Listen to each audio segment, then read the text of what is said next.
Quero cumprimentar a todos na graça e na paz do Senhor Jesus. Que seu coração possa estar transbordante da alegria do Senhor. Que a palavra de Deus possa também estar transbordando no seu coração. Que você possa cada dia crescer em fome, em desejo de aprender do Senhor e receber do Senhor. E que a palavra de Deus possa estar sendo aberta diante dos seus olhos. Bem, nós vamos avançar agora na palavra de Deus, numa velocidade talvez um pouquinho maior. E nós ficamos... Hoje é a nossa 12ª aula de Êxodo. Então nós ficamos 12 aulas estudando 14 capítulos. Então não tínhamos que ler muita coisa da Bíblia para poder avançar. Mas a partir de agora, possivelmente, você vai ter que começar às vezes a ler trechos mais longos para você entender as nossas aulas. Então não vamos ter condição de ler com você aqui na aula, porque isso demandaria um tempo que nós, infelizmente, não temos. Você tem que ler isso em casa. Você tem que estar familiarizado com o texto bíblico antes de você chegar. Amém? Muito bem. Só relembrando você, nosso livro de Êxodo, dividido em 3 partes. Primeira parte, eles estão no Egito, do capítulo 1 até o capítulo 12. Ali houve o conflito e a opressão de Faraó, mas finalmente veio a libertação do Senhor na Páscoa e na passagem do Mar Vermelho. Faraó foi sepultado e com ele toda a velha vida no Egito. Agora o povo de Israel está do outro lado do mar, numa nova vida, uma nova realidade. No capítulo 15 nós temos o Cântico de Moisés, não é? E depois também temos o Cântico de Miriam com as mulheres. Mas eu gosto muito do Cântico de Moisés, gosto desses primeiros versículos, vou ler com você só para poder... Porque eu gosto mesmo, né? Que diz assim: cantarei ao Senhor porque triunfou gloriosamente, lançou no mar o cavalo e o seu cavaleiro. O Senhor é a minha força e o meu cântico, Ele me foi por salvação. Este é o meu Deus, portanto eu o louvarei. Ele é o Deus de meu pai, por isso o exaltarei. O Senhor é homem de guerra. Senhor é o seu nome. Você sabe, todas as vezes que tem a palavra Senhor, com todas as letras maiúsculas, ela não é, na verdade, Senhor no original. Ela é aquela palavra, o eu sou, que é traduzido como Jeová, Yahvé, Javé, como você quiser. Eu não sei bem por que os tradutores da Bíblia em português preferiram colocar Senhor. Eu suponho que é por causa dos testemunhos de Jeová que se apropriaram desse nome Jeová. E para nós não sermos misturados, nem contados com testemunhos de Jeová, eu suponho que eles colocaram Senhor. Mas não é nenhuma crítica, Senhor também está muito bom para mim. Só quero que você entenda que é todas as letras maiúsculas. Portanto, quando o texto diz que Senhor é o seu nome, está dizendo que Jeová é o seu nome. Yahvé é o seu nome, Javé é o seu nome. O seu nome é Eu Sou, o eterno, o imutável. Não é? Então aqui nós temos Moisés cantando ao Senhor. Ele diz: lançou no mar os carros de Faraó e o seu exército, e os seus capitães afogaram-se no mar vermelho. A tua destra, ó Senhor, é gloriosa em poder. A tua destra, ó Senhor, despedaça seu inimigo. E assim ele vai falando. Esse é o cântico de Moisés. Eles estão na nova vida. Então esse é o começo da nova vida, e aqui então começa a segunda parte do livro de Êxodo, a partir do capítulo 12 até o capítulo 18, 19, nós vamos ter agora a caminhada do povo de Israel até o Sinai. Essa caminhada no deserto, ela também é tipológica, e ela fala da caminhada dos filhos de Deus, fala da sua caminhada, da minha caminhada na presença de Deus. E nessa caminhada nós teremos algumas paradas, que são experiências espirituais. Isso também faz parte da plena salvação de Deus. Lembra que salvação não é só uma questão de ser livrado do anjo da morte, da condenação, do juízo. Também não é só uma questão de ser livrado de Faraó e do Egito. A plena salvação de Deus também inclui restauração, inclui transformação, inclui cura, inclui renovação. Quer dizer, há uma série de experiências que nós temos que passar para sermos, então, completamente salvos. Então, num certo sentido, esse povo que está saindo aqui pode dizer que foi salvo, porque eles foram salvos da condenação, da morte, e foram salvos também da opressão de Faraó. Mas eles também podem dizer agora que estão sendo salvos. E nesse ser salvo, que é um processo, nos fala de transformação, de sermos transformados para sermos o povo de Deus, sua expressão no meio dessa geração. E como é que nós somos transformados? E por que somos transformados? Porque o povo de Israel saiu do Egito. Eles comiam comida egípcia, eles estão trazendo consigo comida egípcia, e você sabe, você é aquilo que você come, esse povo está cheio de comida egípcia, portanto estão cheios de hábitos, costumes, pensamentos e valores do Egito. Eles saíram do Egito, mas agora Deus vai trabalhar para tirar o Egito de dentro deles. Esse é um processo de transformação, não acontece instantaneamente, mas é resultado de um processo diante de Deus. Amém? E nesse processo, as duas primeiras experiências são a experiência em Mara e a experiência em Elim. Ambas experiências estão no capítulo 15 do livro de Êxodo. Eu quero ler com você. Abre sua Bíblia, por gentileza, em Êxodo 15, verso 22 até o 27, que diz assim: Fez Moisés partir a Israel do Mar Vermelho, e saíram para o deserto de Sur. Caminharam 3 dias no deserto, e não acharam água. Afinal, chegaram a Mara. Todavia, não puderam beber as águas de Mara, porque eram amargas. Por isso, chamou-se-lhe Mara, porque Mara significa amargo. Né? Você sabe disso. 24. E o povo murmurou contra Moisés, dizendo: Que havemos de beber? Então Moisés clamou ao Senhor, e o Senhor lhe mostrou uma árvore. Lançou a Moisés nas águas, e as águas se tornaram doces. Deus deu-lhes ali estatutos e uma ordenação, e ali os provou. E disse: Se ouvirdes atento a voz do Senhor teu Deus, e fizeres o que é reto diante dos seus olhos, e deres ouvido aos seus mandamentos, e guardares todos os seus estatutos, nenhuma enfermidade virá sobre ti das que enviei sobre os egípcios, pois eu sou o Senhor que te sara. Essa foi a primeira experiência. Verso 27. Então chegaram a Elim, onde havia 12 fontes de água e 70 palmeiras, e acamparam junto às águas. Essa é a segunda experiência, a segunda parada. Primeira parada em Mara, segunda parada em Elim, onde havia 12 fontes de águas e 70 palmeiras. Muito bem, o que significa todas essas experiências? Quero lembrar você que o livro de Êxodo é um livro de figuras. O livro de Êxodo é um livro de símbolos, de tipologias, ok? E tudo isso com o objetivo de quê? De retratar a plena salvação de Deus que nós desfrutamos hoje no Novo Testamento. Então, hoje nós temos a realidade, mas ali acontece tudo em forma de figuras, ilustrações. E o primeiro ponto que foi retratado, que é retratado no livro, é a escravidão no Egito. Então, na saída do Egito, nós temos a Páscoa. A Páscoa está ligada com o juízo, o julgamento de Deus. A Páscoa está ligada com a sua salvação. Após passarem pela Páscoa, então o povo foi para o Mar Vermelho. O Mar Vermelho, nós vimos, aponta para o batismo. Então, lembra, na Páscoa, o povo foi livrado da condenação, mas no Mar Vermelho foi livrado da escravidão no Egito. Depois que passaram o Mar Vermelho, chegaram num lugar chamado Mara, que significa amargo. Amargo, por quê? Porque as águas de Mara eram amargas. Eles não podiam beber aquelas águas. Deus os estava conduzindo, presta atenção nisso. Nós somos aqui o povo de Israel. Imagina, nós somos aqui o povo de Israel. De dia, nós temos o quê? Uma nuvem. À noite, nós temos uma coluna de fogo. De noite, a coluna guiava. De dia, a nuvem guiava. Portanto, eles não iam para onde eles queriam. E nem estavam caminhando a esmo, sem rumo. Eles estavam seguindo a direção de Deus. Concorda comigo? E sendo conduzidos por Deus, Deus os levou para onde? Para Mara. Por que Deus os levou para lá? Se ele sabia que as águas eram amargas. Porque Deus queria ensinar alguma coisa para eles ali. Portanto, essa é uma experiência espiritual, porque foi trazida por Deus. Ser levado a Mara significa que Deus quer mostrar para você que as águas podem se tornar amargas. E sabe o que mais? Que águas são essas? São as águas que fluem no nosso interior. Provérbios diz: sobre tudo que se deve guardar, guarda o coração, porque dele procede o quê? Fontes de vida. Do seu coração fluem fontes de vida. Essas fontes de vida podem ser amargas. O que torna as águas amargas? As águas podem se tornar amargas por causa do pecado.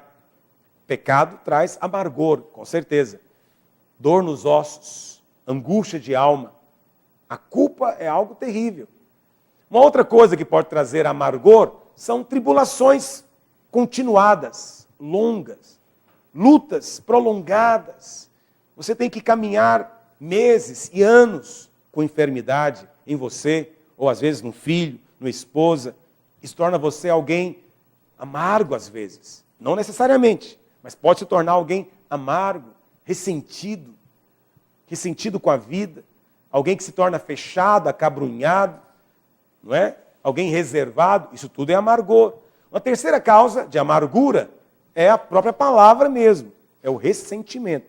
Ressentimento contamina as águas do coração e produz esse amargor.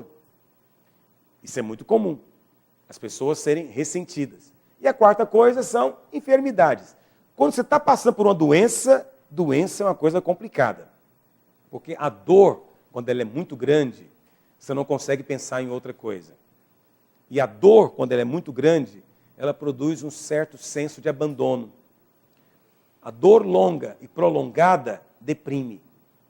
E essa depressão acaba produzindo um certo amargor. Então, nada de jogar pedra em ninguém. Apenas reconheça que existem coisas na vida que produzem amargura na alma. Essas coisas não são a vontade de Deus. Porque se as suas águas interiores são contaminadas, como é que você pode avançar em Deus? Não tem como avançar em Deus. O que Deus está mostrando para eles então aqui? É mais ou menos como foi com Moisés. Moisés, está vendo essa sarça pegando fogo? Isso aí é você, Moisés. Está entendendo o que eu estou dizendo para você? Eu não falo só com palavras, também eu te mostro com figuras. Você é essa sarça, você é uma pessoa comum como qualquer outra, não tem nada especial em você.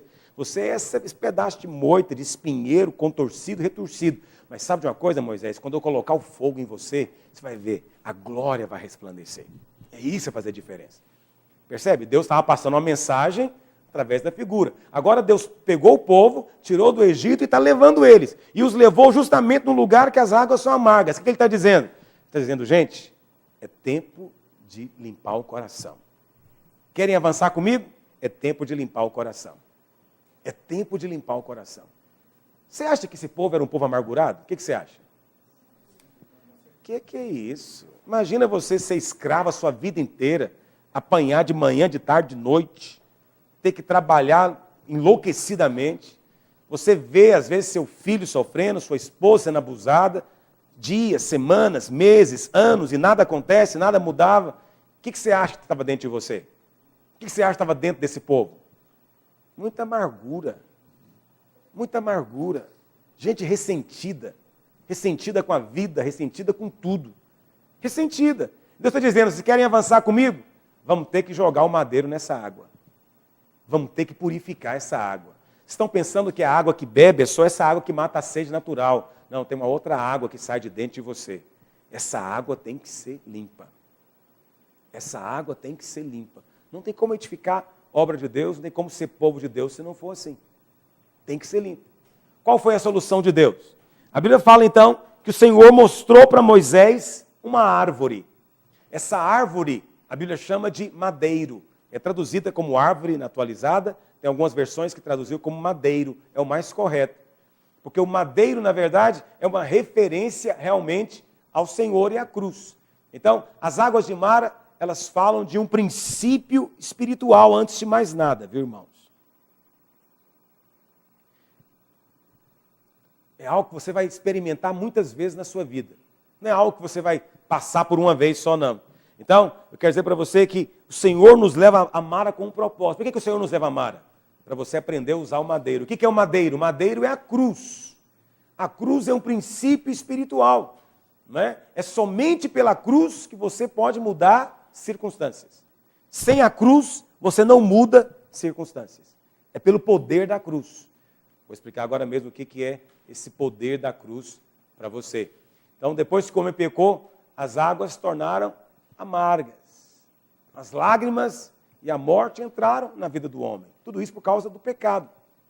Mas há um dia em que o Senhor nos mostra a cruz, para a cruz mudar a realidade do nosso coração.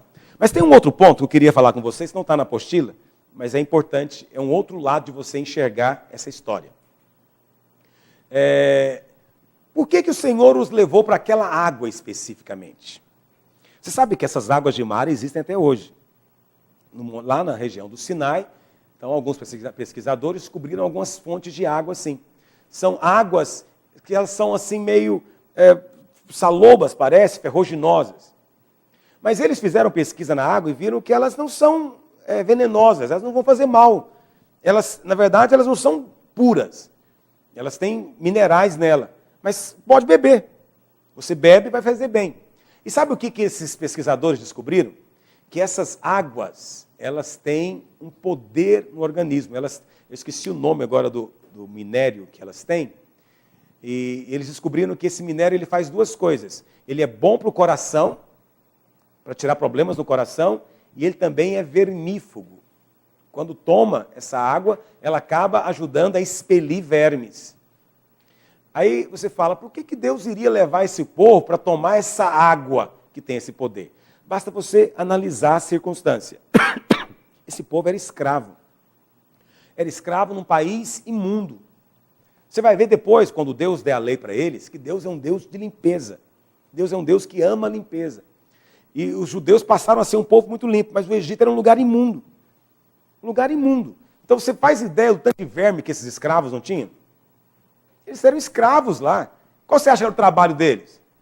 O trabalho deles era tudo que era degradante, tudo que era sujo, imundo. Eles é que faziam. Você faz ideia do tanto que eles eram cheios desses verminoses? E, no entanto, olha como é a graça de Deus. Levou-os para um lugar onde pesquisadores descobriram agora que tinha o poder de eliminar vermes. Quer dizer, Deus estava limpando eles, tirando deles até essas coisas sujas. E sabe o que mais? Eles iam agora caminhar no deserto. E se exige o quê? Resistência, consistência. E aí diz que a água tem um mineral, que eu esqueci o nome agora, que ele faz bem para o coração, torna o coração mais forte. Então você vê que Deus estava dando, na verdade, para eles, era um tônico. Estava dando para eles, na verdade, era um remédio. Mas o remédio não era doce. O remédio era amargo. Porque, às vezes, o remédio de Deus é amargo. Você entende o que eu estou dizendo? Eu não conheço remédio gostoso. Pode até ser que exista, mas nunca me deram. Só tomo um remédio desagradável no paladar. E eu creio também que isso vale para as coisas espirituais. Quando Deus resolve tratar com coisas na sua vida, nem sempre o remédio vai ser doce. Às vezes é algo que vai te amargar na boca.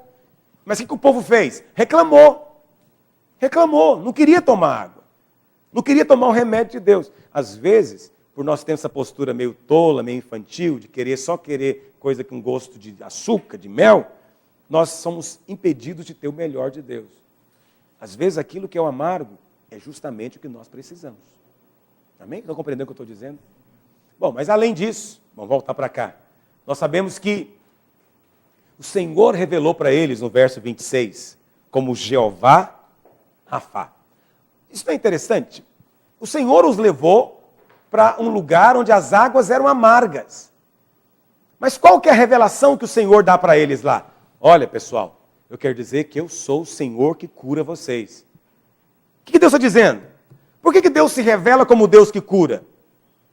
Quando o povo dizia que estava com sede. O que Deus está dizendo na verdade para eles? Vocês estão falando que estão com sede, mas vocês estão doentes na verdade.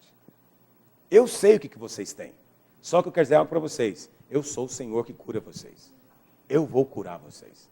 Portanto, essas águas de mar aqui mostram a maneira como Jeová Rafá cura. Então, nós temos que entender que essas águas amargas aqui, elas podem ser, sim, tornadas doces. As águas podem ser, sim, simbolizar a você mesmo, como simbolizava o povo de Israel naquele dia, com certeza. E o Senhor está dizendo, olha, nenhuma daquelas pragas que os egípcios tiveram, vocês têm que ter. Nenhuma daquelas doenças que eles provaram, você tem que provar. Nenhuma delas. Por quê? Porque quem está no meio de vocês é o Senhor que cura. É Jeová Rafá. Então nós temos de conhecer essa plena provisão de Deus, que é o próprio Senhor. A Bíblia fala, lá em Mateus 8,17, em Isaías 53 também diz, que o Senhor levou sobre si as nossas enfermidades todas. O Senhor levou sobre si as nossas enfermidades. Quer dizer, você não precisa levar mais. Você pode crer por cura. Há um Deus para te curar. Outra coisa, como é que essas águas são purificadas? através da cruz. O que é a cruz? O que é a cruz? Quando você fala da cruz, está falando de quê? O que é a cruz? Na Bíblia, a cruz é não mais eu, mas a vontade do Senhor. Na Bíblia é, Senhor, se possível, passa de mim este cálice, mas não faça o que eu quero, mas o que tu queres. Então, o que é a cruz? É o que tu queres, mesmo que não seja o que eu quero. Então, o que é tomar a cruz? Tomar a cruz é ignorar a sua vontade e fazer a vontade de Deus. Tomar a cruz é negar a si mesmo e fazer aquilo que Deus requer de mim. Se o que Deus quer é também o que eu quero, amém. Mas se o que Deus quer não está batendo com o que eu quero, então eu tenho que negar o que eu quero e fazer a vontade de Deus. Isso é cruz. Portanto, o princípio da cruz significa não agradar-se a si mesmo, mas agradar o irmão naquilo que é bom para a edificação.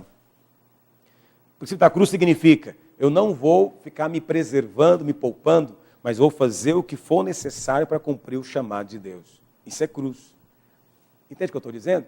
Cruz é o seguinte, o irmão me ofendeu, mas eu vou perdoá-lo, porque essa é a vontade de Deus. Mas ele não merece, mas eu perdoo a si mesmo. E sabe, se ele pecar de novo, eu perdoo ele de novo. 70 vezes 7, o mesmo pecado, se for necessário. Isso é cruz. Isso torna as águas doces. Agora, você sabe, há duas maneiras de tomar a cruz. Você pode tomar a cruz como Jesus, ou pode tomar a cruz como os dois ladrões na cruz. Os dois ladrões, junto com Jesus, estavam carregando a cruz naquele dia, naquela via dolorosa no meio da cidade. Os três iam carregando a cruz. A Bíblia fala que de Jesus, da boca dele, não saiu nenhum ai. Nenhum som se ouviu. Não reclamou de coisa alguma. Por quê? Porque ele não era um marginal sendo condenado. Ele era alguém que voluntariamente fazia a vontade de Deus. Mas e os ladrões, os outros dois? Reclamaram o tempo inteiro. Eu não mereço isso. Só eu que tomo a cruz. Não é só eu que roubo. Todo mundo aqui rouba, mas só eu que hoje vou levar tinta. Não é assim que você vê irmãos falando? Ele não está tomando a cruz, ele é só um marginal esperneando. É a diferença de você ver um cordeiro morrendo e ver um porco. Já matou porco? O cordeiro não dá um pio, mas o porco, só de te ver, ele começa a gritar. E grita tanto que dá até dó quando você ouve o desespero do porco. Tem alguns irmãos que é como um porco indo para a cruz. Tanto que ele grita. Não é essa a conversa no casamento? Só eu que tomo a cruz nessa casa, né? Nesse casamento é só eu, ninguém mais. É só eu que tenho que negar a mim mesmo. Só eu que tenho que fazer tudo. O que ele está falando na verdade? Ele está amargurado, ele não tomou a cruz coisa nenhuma. Ele estava fazendo média. Quem toma a cruz mesmo é aquele que faz para o Senhor. E aquele que diz, estou fazendo porque essa é a vontade de Deus. E Deus quer o melhor. E quando você entende que é o melhor, esse é o madeiro lançado na água. A água fica doce, querido. Você crê nisso? Amém. Eu não tenho muito tempo de entrar em mais detalhes com você, mas o alvo de Deus é que o nosso interior possa ter águas vivas. Águas vivas e que sejam boas, mas não águas amargas. Então a solução de Deus para a água ficar doce é lançar a cruz. O que é a cruz? É reconhecer que é a vontade de Deus. E se é a vontade de Deus, então eu me submeto. Foi Deus que enviou esse irmão para estar comigo? Eu me submeto. É Deus que planejou isso para mim? Eu me submeto. Eu renuncio. Presta atenção que cruz não é ficar em silêncio nem é falar. Cruz é fazer o que Deus mandou. Para alguns a cruz é falar, porque Deus mandou ele falar. E às vezes é o que ele não quer. E para outros é ficar em silêncio, porque Deus mandou ficar em silêncio. E às vezes justamente o que ele não quer também. Não faça regra. Cruz não é ficar em silêncio nem é falar, é fazer a vontade de Deus. Cruz não é ir nem é ficar, é fazer a vontade de Deus. Não é ficar em pé nem é deitar, é fazer a vontade de Deus. Não estabeleça regras. Porque se a vontade de Deus for você gritar, grite. Mas se for você se calar, cale-se. Apenas saiba a vontade de Deus e obedeça. Mas faça isso como Jesus fez. Não como um condenado que é obrigado a fazer. A quarta coisa é aplicar o sal. Alguém fala, pastor, mas não tem sal aqui nenhum nesse texto. É verdade, nesse texto não tem. Mas lá em 2 Reis, no capítulo 19, no verso 22, tem uma história semelhante. Diz assim, os homens da cidade disseram a Eliseu, eis que é bem situada esta cidade, como vê o meu senhor. Porém as águas são más, e a terra é estéril. Ele disse, trazei-me um prato novo e ponde nele sal. E lhe o trouxeram.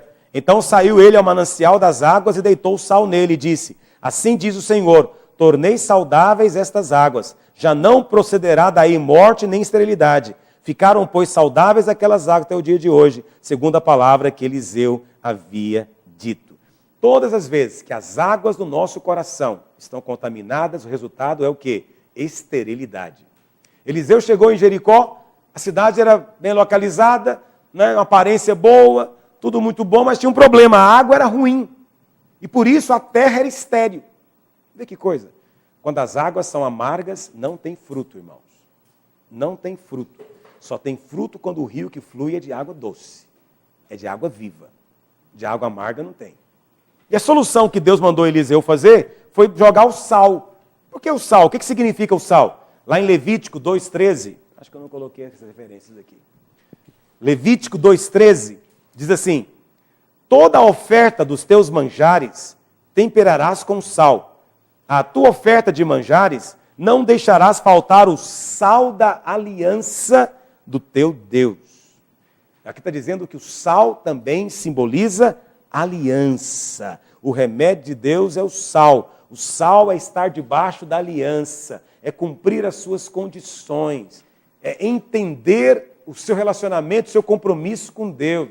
Isso cura a sua alma, isso tira a amargura e faz de você alguém frutífero na presença de Deus. Amém, irmãos?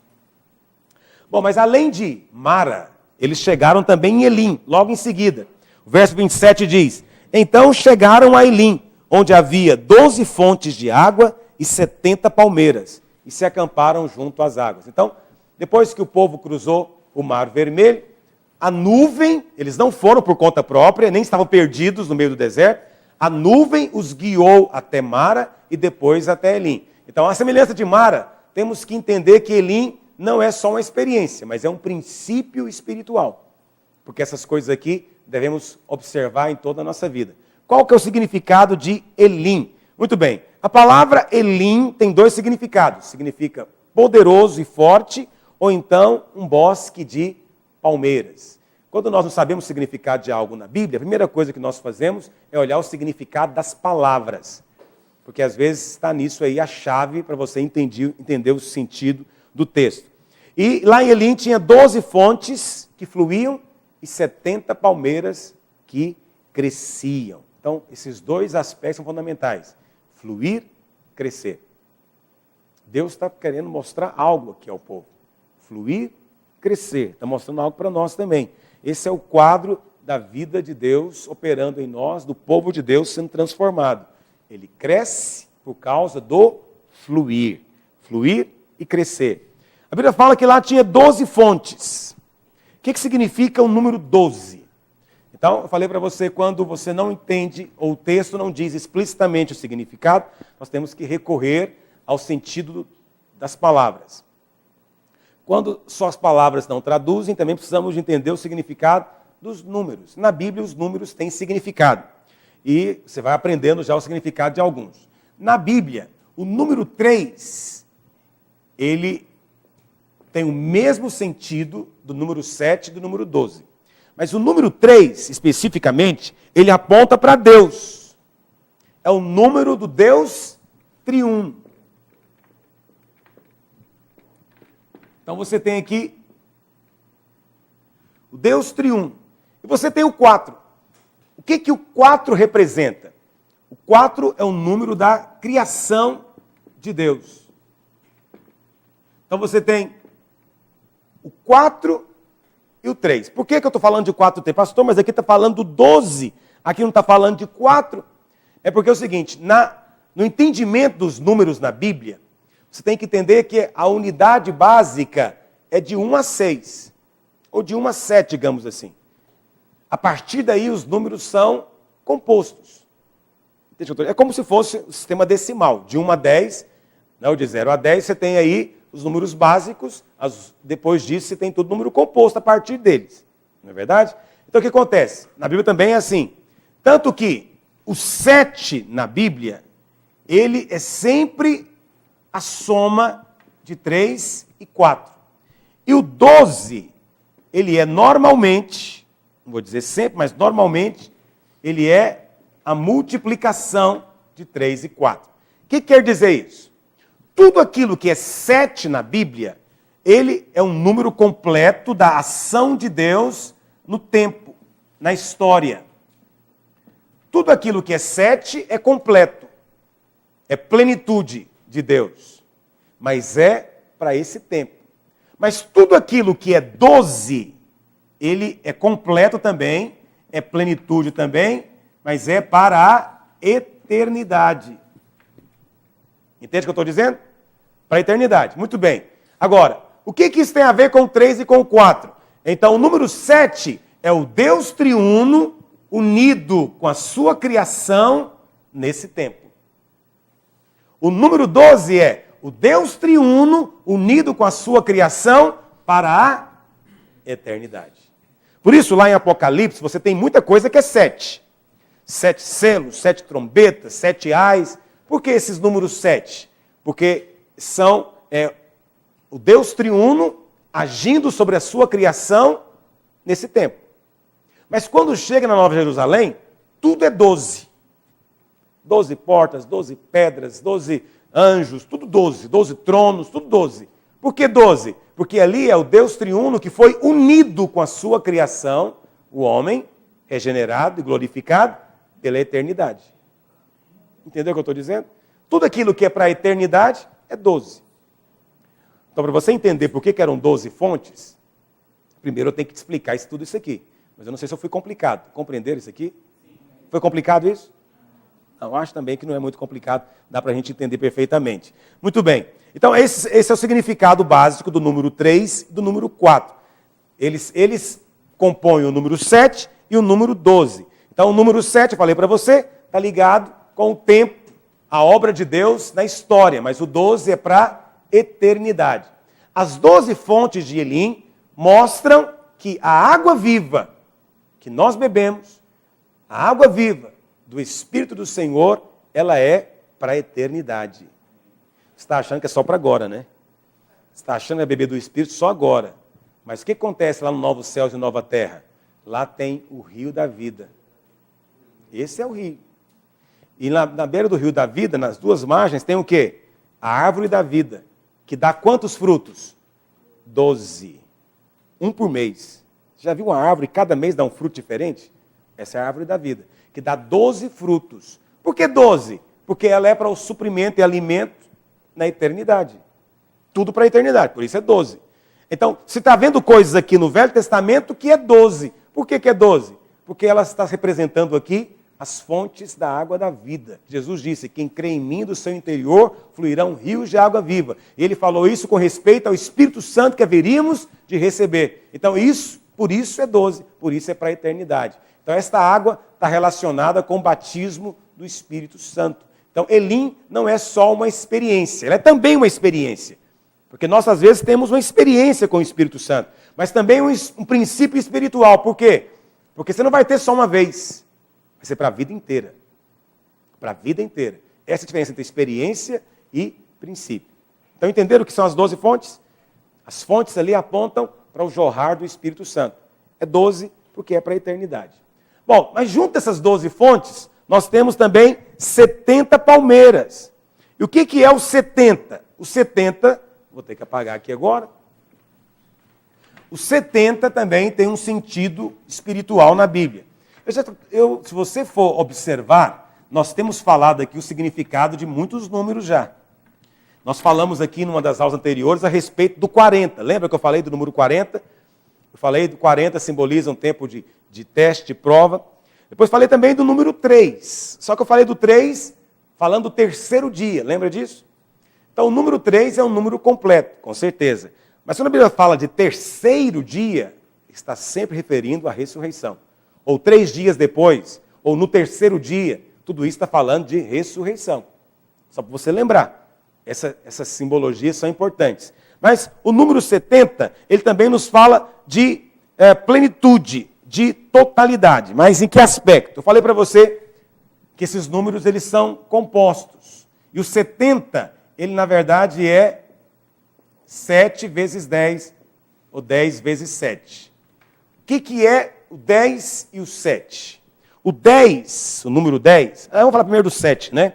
O 7 significa totalidade. Mas como eu disse, não é para a eternidade. É para essa era, para o tempo presente. Né? Na eternidade ele vai ser substituído pelo 12. Tá bom? Então por isso que tem 7 igrejas, 7 candeeiros, 7 espíritos, 7 olhos, 7 selos, 7 trombetas, e etc. Mas na eternidade tudo vai ser 12. Amém? E o que o 10 significa? O 10 significa plenitude humana. Então isso aqui, o 10 é a plenitude humana. Tudo na Bíblia que é plenamente para o homem é 10. Por isso você tem 10 dedos na sua mão. Por isso o sistema é decimal. Por isso que eram 10 mandamentos. Ok? Então, porque esse 10 simboliza isso. O fato de ser 70, isso nos fala de algo pleno de Deus e dos homens para esse tempo presente. Então é algo realmente maior. Então em Daniel você tem lá 70 semanas de ano em relação a Israel. Então 70 significa plenitude da obra de Deus na nossa vida, na vida dos homens, nesse tempo. Tá certo? Com a cooperação do homem. É Deus e o homem trabalhando junto. Daí esse significado. Então nós tínhamos lá 12 fontes e nós temos também 70 palmeiras. 12 fontes aponta para o fluir do Espírito e os 70 aponta para a obra ou a totalidade, a plenitude, vamos dizer assim, da obra de Deus no nosso tempo. Muito bem. O que isso tem a ver? Com o que, pastor? Tudo bem, muito jóia esse significado, mas o que isso tem a ver com a prática? Então eu vou te explicar agora. É aqui que você precisa entender. Eu estou te dando apenas os fundamentos para você entender o raciocínio. Você entendeu o que são os 12 fontes, entendeu 70 palmeiras. Agora temos que entender o seguinte. Na Bíblia, tem 2 ocasiões apenas, onde o 12 aparece junto com 70. Quais são as 2 ocasiões? Em Êxodo 24, fala de 12 tribos e 70 anciãos em Israel. E depois, em Lucas 9 e 10, a Bíblia fala que o Senhor chamou 12 apóstolos e mais 70 discípulos. Por quê? Que quando Moisés começou, eram 12 tribos e 70 anciãos. E quando Jesus começou, eram 12 apóstolos e 70 discípulos. Por que disso? Porque isso nos fala da obra de Deus. Deus tem o quê? Um ministério, um serviço. Portanto, o 70 e o 12. 12 fontes, 70 palmeiras. O fluir e o crescer são para o ministério e o serviço. Deus tem uma obra a fazer. Deus tem um ministério a executar. E como é que isso está tipificado? Pelas 12 fontes que crescem, e que fluem, e pelas 70 palmeiras que crescem. Então, somente aqueles que estão fluindo e que estão crescendo é que podem cumprir o propósito de Deus. Quer ver uma célula que cresce? É uma célula que está fluindo e uma célula que está crescendo em Deus. Qual vai ser o resultado dela? Frutificação, que é o propósito de Deus. Daí, 12 fontes, 70 palmeiras. Então, na palavra de Deus, nada é por acaso. Não é precioso isso? Que o Senhor nos abra tanto a sua palavra diante dos olhos, porque essas coisas todas são realidade, são vitais para o nosso avanço, para o nosso crescimento. Então, essas são experiências que o povo de Israel passou. E nós também estamos passando de uma outra forma, de um outro jeito. Mas o princípio espiritual é o mesmo. Tem que ter fonte fluindo na sua vida, querido. Você é alguém que tem sido cheio do Espírito Santo? Tem que haver crescimento na sua vida. A palavra do Senhor diz lá no Salmo 92, verso 12: o justo florescerá como a palmeira e crescerá como o cedro do Líbano. Portanto, 70 palmeiras aqui, estamos falando de um número completo de homens que estão crescendo nos átrios da casa do Senhor. Mas só crescem porque tem 12 fontes junto dele. É onde tem fluir e crescimento em Deus, é que há frutificação. Lembra disso. Onde tem isso, os frutos vêm. Se você está crescendo em Deus, se há uma palavra queimando no seu coração, se tudo isso que temos ministrado aqui de alguma maneira está impactando você, está tocando você, e você tem percebido o fluir também do Espírito do seu interior, você pode ter certeza, onde você chegar, você começar a compartilhar, os frutos virão. Os frutos virão. O que leva um pastor a fluir e ter um ministério grande? É ele ter fonte jorrando e ter vida crescendo dentro dele. Onde tem isso, as coisas acontecem livremente, com fluência. Então, se você é aluno nosso do seminário, você tem que estar experimentando isso.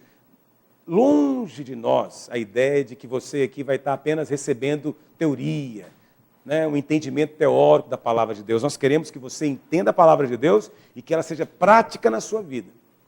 E uma maneira de você colocar isso em prática é você estar liderando uma célula. Então eu quero perguntar algo para você. Você já está liderando uma célula? Nós não colocamos, de fato, como condição para você começar esse curso, estar liderando. Não. Você poderia começar sem estar liderando. Mas eu pergunto para você, já estamos aí, 2, 3 meses de aula. Até agora não surgiu em você o encargo ainda de liderar na casa de Deus? Não há em você o encargo ainda por uma célula? Se esse encargo não tem surgido ainda, eu quero dizer que tem algo errado, ou com os seus ouvidos, ou com o que nós estamos ensinando. Ou nós não estamos ensinando de fato pelo Espírito a palavra de Deus, ou então não há ouvidos aí do outro lado sensíveis para receber essa palavra. Porque se houver ouvidos abertos e se há palavra de Deus, o resultado inevitável é um coração desejoso de agradar o Senhor. E esse coração desejoso tem que se expressar no ministério, com propósito. Nós falamos aqui, o fluir e o crescer são para o ministério, para o serviço. Há ministério já na sua vida? Há serviço? Não, pastor, eu sou líder de treinamento, estou só esperando multiplicar. Tá, tudo bem. Mas e você que nem líder de treinamento é? E mesmo sendo líder de treinamento, sua célula multiplicar daqui a 1 ano ainda. Começa uma célula na sua casa. Começa a trabalhar onde você está. Deixa o fluir de Deus vir aonde você está. E comece a compartilhar aquilo que você tem recebido de Deus. E mais ainda, eu espero que esteja acontecendo, é que você esteja recebendo uma nova abordagem, uma maneira apropriada de tomar a palavra de Deus. O que eu desejo é ensinar você a pescar. Então eu não quero ficar a vida inteira te dando esboços prontos para você pregar. Mas eu quero que você depois seja capaz de ler a palavra de Deus e seja capaz de receber, como nós temos ensinado para você aqui, o que temos recebido. Seja capaz de tomar, de pegar o alimento, como nós temos ensinado você como fazer. A pegar a palavra de Deus como sendo vida. E não como meras histórias para entreter crianças na sala da escola dominical. Na verdade, tudo isso aqui são provisões espirituais para aqueles que têm fome de Deus. Você tem fome de Deus? Há um coração para isso? Se há, Deus vai operar em você. Eu queria orar nessa hora, queria fechar os seus olhos aí onde você está, na sua sala de aula, e avaliasse bem no seu coração e apresentar a sua vida diante do Senhor. Nós falamos aqui hoje nessa aula daqueles que têm ainda águas amargas. Quem tem água amarga precisa do remédio de Deus, precisa tomar a cruz, precisa renunciar a si mesmo, abrir mão do orgulho, do ego, se humilhar com seu discipulador, receber o tratamento, receber a disciplina que for necessária, a instrução correta e mudar, para que as águas sejam águas boas. Mas depois que as águas forem boas, elas têm que fluírem, como está lá em Elim. Tem que ter água fluindo, tem que ter palmeira crescendo. E onde há esse fluir e esse crescer, vai ter frutificação em abundância. Pede ao Senhor. Pai, nós oramos nessa hora. Espírito de Deus, nós queremos que o Teu poder, o Teu mover, venha agora em cada sala de aula, na vida de cada um destes alunos, para que sejam eles, ó Deus, modelos na casa do Senhor. Ó Deus, porque o Senhor os tem separado para essa obra, nesse tempo. Ó Deus, inquieta, Pai, que aqueles que já lideram possam ser fortalecidos, animados, ó Deus, em Ti, pelo Teu poder, ó Deus, motivados a avançar e frutificarem cada dia mais.